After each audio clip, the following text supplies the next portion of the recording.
মৃত সাজিয়ে ভোটার তালিকা থেকে নাম বাদ শুভেন্দুর গড়ে পুলিশের জালে বিজেপি নেতা। তমলুক থানায় বিজেপির বিক্ষোভ। জীবিত মানুষকে মৃত সাজিয়ে ভোটার তালিকা থেকে নাম কাটার ষড়যন্ত্রের অভিযোগ। আর সেই অভিযোগকে কেন্দ্র করেই সরগরম পূর্ব মেদিনীপুরের রাজনীতি। বিজেপি নেতার গ্রেপ্তারির প্রতিবাদে মঙ্গলবার তমলুক থানা ঘেরাও করে বিক্ষোভ দেখালো পদ্ম শিবির। অন্যদিকে এই ঘটনাকে কেন্দ্র করে সুর চড়িয়েছে সিপিএমও। এই দিন বিষয়টি নিয়ে বিজেপিকে তীব্র আক্রমণ করলেন সিপিএম এর রাজ্য কমিটির সদস্য সুজন চক্রবর্তী। তিনি জানিয়েছেন ৩৪৩ জনকে মৃত দেখিয়ে ওই বিজেপি নেতা ভোটার তালিকা থেকে নাম বাতিল করার চক্রান্ত করেছিলেন।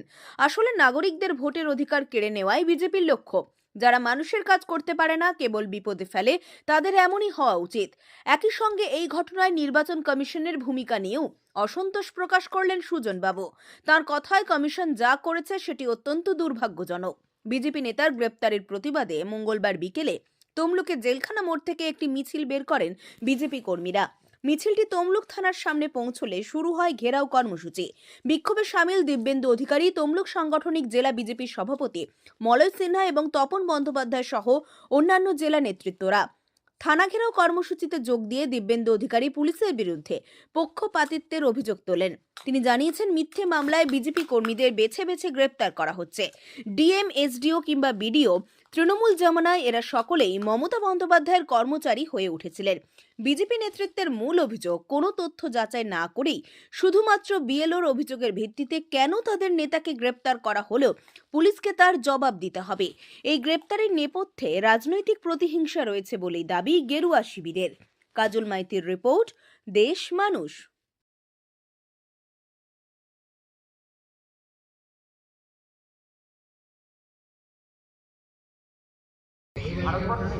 গ্রেপ্তার করেছে, এটা সম্পূর্ণ অনৈতিক, অগণতান্ত্রিক, আইনের কোনো প্রতি যে মর্যাদা রেখে ফর্ম 7, ফর্ম 6, ফর্ম 8, এটা ভারতের নির্বাচন কমিশনের prescribe form, representation people's act দ্বারা গাইডেড হয়। আমাদের কর্মীদের বেছে বেছে তাদের ধরে তুলে নিয়ে আসা হচ্ছে।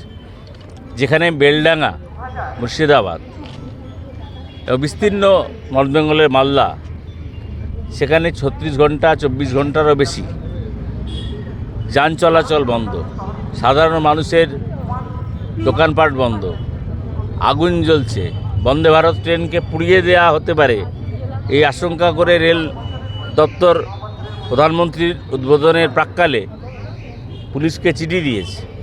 বাংলায় ললেসনেস অবস্থা তৈরি হয়েছে, বাংলায় কোনো আইনের শাসন নেই।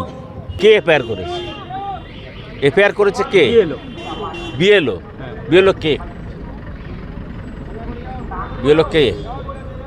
এই সংশোধন করে নেওয়ার দায়িত্ব কার ছিল?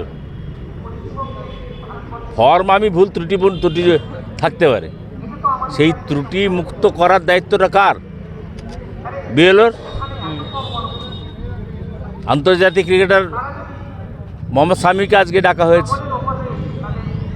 ভারতীয় জনতা পার্টির রাজ্যসভা প্রাক্তন সাংসদ স্বপন দাশগুপ্ত, তিনিও আজকে গেছেন হিয়ারিংয়ে। তো এর জন্য মামলা করতে হবে। ফোনে হুমকি দিচ্ছেন পুলিশের লোকেরা, এবারে দেখে নেব, বেছে বেছে এক একজনকে গ্রেপ্তার করব। করুন, এ ধারা দেওয়া যায়। আমরা কোয়াশিং করব, কোয়াশিংয়ের জন্য উচ্চ আদালতে যাব।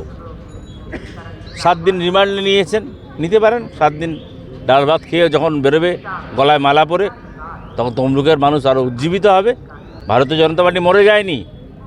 আজ পুলিশ অ্যারেস্ট করেছে শেষমেশ একজন অভিযুক্তকে, যে সেই বুথে 343 জনের নামের বিরুদ্ধে অবজেকশন দিয়েছে মৃত বলে, অথবা অন্যান্য কারণে সে ভারতীয় নয়, দেশে থাকে না, এখানকার মানুষ নয়, এসব বলে 343 জনের নামে অভিযোগ করেছে। তার মধ্যে একটা বড় অংশকে মৃত দেখিয়েছে। এমনকি সেখানকার যিনি বিএলও, তার পরিবারের লোককেও মৃত দেখিয়ে অভিযোগ করেছে, এবং সেখানে নাম বাদ চলে যাওয়ার কারবার হয়েছে। কাদের নাম বাদ দিল? সংখ্যালঘু। কে বাদ দিল? অ্যারেস্ট হয়ে গেল যে বিজেপি। এমন একটা ইন্ডক্ট্রিনেশন করে দিয়েছে যে সংখ্যালঘু নাম বাদ দেওয়ার জন্যই যেন এসআইআর।